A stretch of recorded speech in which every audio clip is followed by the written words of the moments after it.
Students, so beta this is part 3 of explanation of chapter 2 history your MP board book of class 8th. Okay इसके पहले के 2 मैंने videos already आप लोगों को सेंड कर दिए हैं.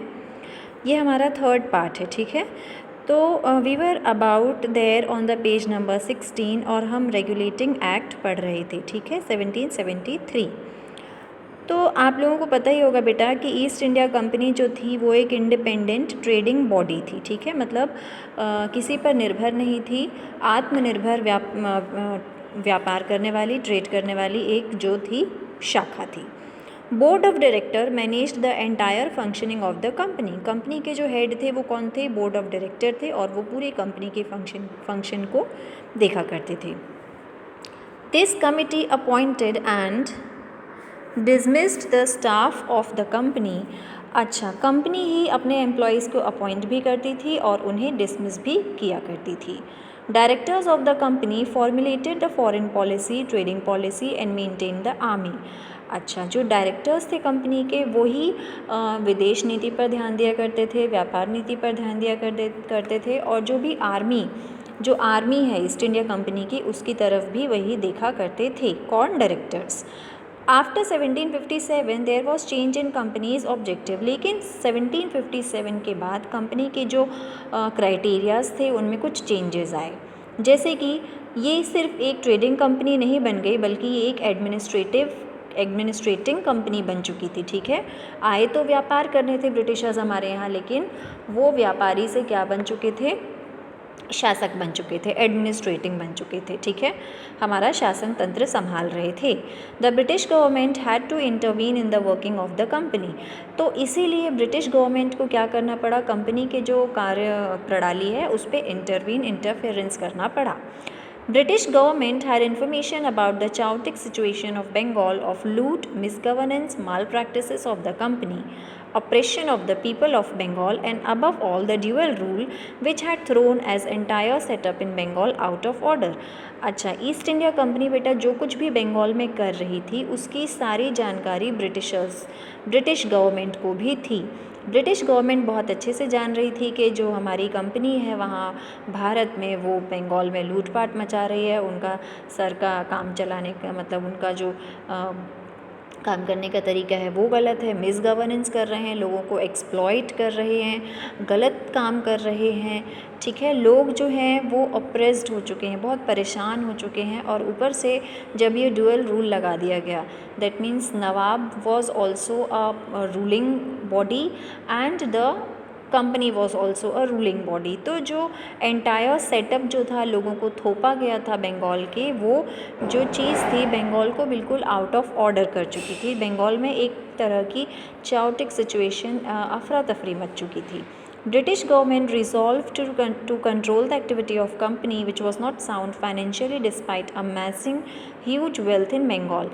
British government ये जो situation थी इसे handle कर रही थी, इस situation को sort out कर रही थी कि किस तरह से जो company ने गलत तरीक़ों से बंगाल में ह्यूज वेल्थ हड़पी हुई है, लोगों को पैसा हड़पा हुआ है, लूटपाट मचाई हुई, उसे किस तरह से बंद किया जाए.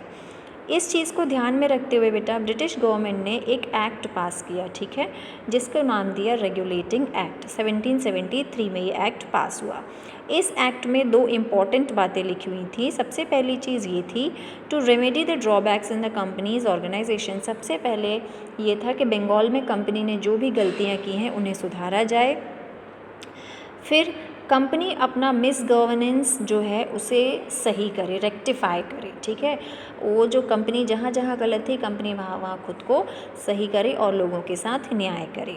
There were some other reasons that necessitated the passing of regulating act. कुछ और भी कारण थे जिसकी वजह से रेगुलेटिंग एक्ट जो था, ये एक नया एक्ट लाने की बहुत ज़्यादा ज़रूरत थी क्योंकि लोग जो थे वो बहुत ज़्यादा ईस्ट इंडिया कंपनी की वजह से परेशान हो चुके थे.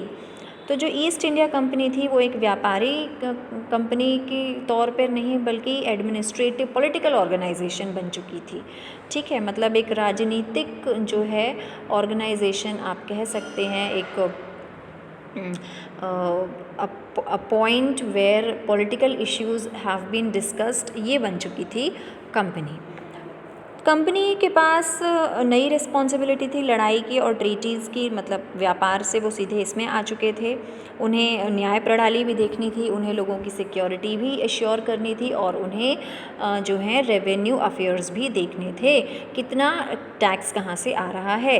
तो पॉलिटिकल और इकोनॉमिक कंडीशंस जो थी बेटा स्टेट की हमारे उस समय, वो धीरे धीरे करके गिरती जा रही थी, क्योंकि कंपनी जो थी हमारे लोगों की तरफ एक फॉर्मेलिटी के तौर पर देख रही थी। It was not taking as a responsibility, जिम्मेदारी पूर्वक तरीके से नहीं देख रहे थे। वो सिर्फ ये देख रहे थे कि हम अपना काम कैसे करें, हम अपना काम कैसे करें। और उनका काम क्या था? उनका काम था सिर्फ अपनी जेबें भरना, ठीक है। तो जो ऑफिशियल्स थे कंपनी के, बड़े बड़े ऑफिसर्स थे, वो खुद करप्ट थे, वो खुद गलत चीज़ों में लिप्त थे, लोगों से लूटपाट मचाने में, अपनी जेबें भरने में। क्योंकि हमारा देश तो उनके लिए ऐसा था कि हम यहाँ व्यापार करने आए हैं और जितना ज़्यादा हो सके हम व्यापार से अपना मुनाफा कमाएं। Okay, so considering these glaring shortcomings the British parliament, तो ये सारी चीज़ों को देखते हुए British parliament they passed an act in 1773 में। ये एक्ट पास किया गया ताकि लोगों को भी शांति मिले कि भाई ब्रिटिश गवर्नमेंट जो है ये हमारे लिए कुछ कर रही है, ठीक है। ऐसा नहीं कि सिर्फ हमें परेशान करे, कुछ कर रही है। तो ये एक्ट 1773 में बना और इसे इम्प्लीमेंट किया गया 1774 में। क्या प्रोविजंस थे रेगुलेटिंग एक्ट के, मतलब इस एक्ट के अंतर्गत क्या कुछ हमारे यहाँ चेंजेस होने वाले थे।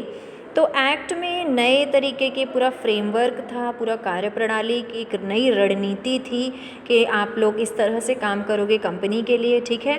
बंगाल, मद्रास एंड बॉम्बे को प्रेसिडेंसीज़ बना दिया गया, इंडिपेंडेंट प्रेसिडेंसीज़ के वो मतलब जो कंपनी यहाँ पर अपने गलत तौर तरीके अपना रही थी वो नहीं करेगी, संभागों में कन्वर्ट कर दिया गया।